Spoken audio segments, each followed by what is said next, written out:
things have been sportified.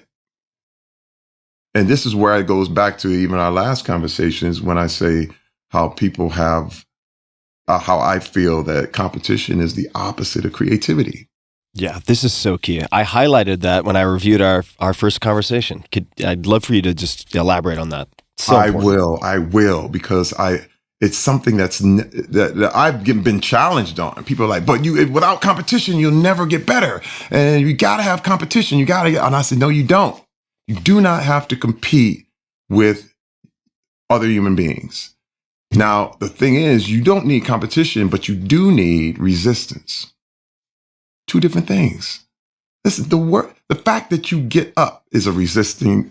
You're going to face resistance with going outside. The wind is fighting you. If you plant something, weeds are automatically grow. They grow.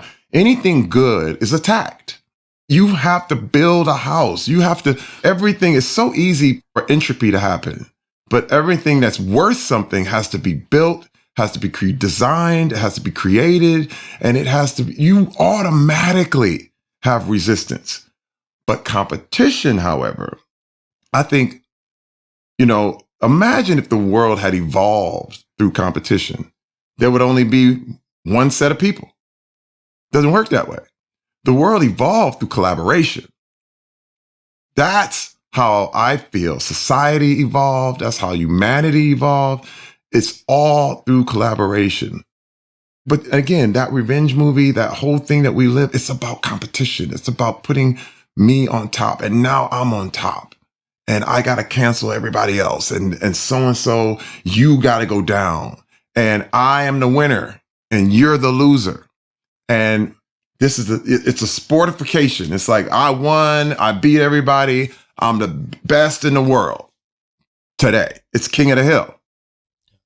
But someone's coming to kick you off. And when you live those rules, it's kind of like if you go your whole life canceling everybody, you eventually have to cancel yourself because you're not perfect. You know what I mean? It's like one thing that gets me, man, Hollywood loves to point the fingers at everybody. And Hollywood at the Academy Awards, it actually canceled itself, which blew my mind. The standing ovation after the assault, everyone was sitting there like at home, like, what? You canceled yourself. This is crazy. Yeah. And you realize, wait a minute. Now, when I go into collaboration, when you realize that the world is a house, and this is the thing, and the world, this is the way guys like to play, where it's like, hey man, I'm on my side of the house. I got the kitchen. The kitchen is mine. I can cook whatever I want. And they'll flaunt it. Like, I got all this kitchen and it's all mine.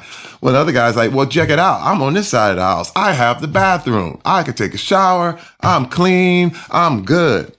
Well, Tim, eventually the guy in the kitchen's got to use the bathroom. And the guy with the bathroom's got to use the kitchen. You see what I'm saying? Like, now, this is the problem. Because if it's a sport, who won? Who won? Yeah, right. Today, the guy with the bathroom. But tomorrow, the guy with the kitchen. And it's endless. And when you do that, what you're doing, to me, it's like, this is a phrase I love to use. And there was a lot being said. I said things about what was going on with Black Lives Matter, what was going on with a lot of our culture during this whole time. And my issue was that any movement that doesn't start with reconciliation, I don't want any part of. We have to reconcile. We have to reconcile men to women. We have to reconcile Black to white. We have to reconcile Republican to Democrat.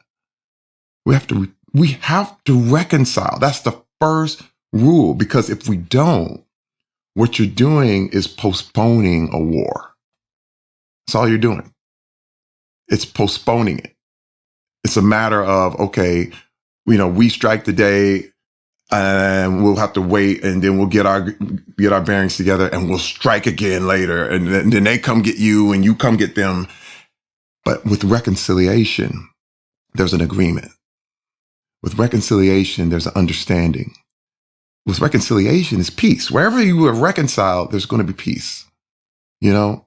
And I knew, and I got in a lot of trouble at the time for talking about, hey, I decide to unite with good people, black and white, no matter the race, no matter the color, no matter the creed, no matter the ideology.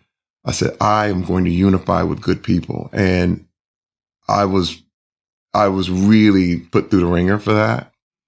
But I feel really good about it because I made my stand in the middle of a lot of name calling, a lot of people who wanted to fight.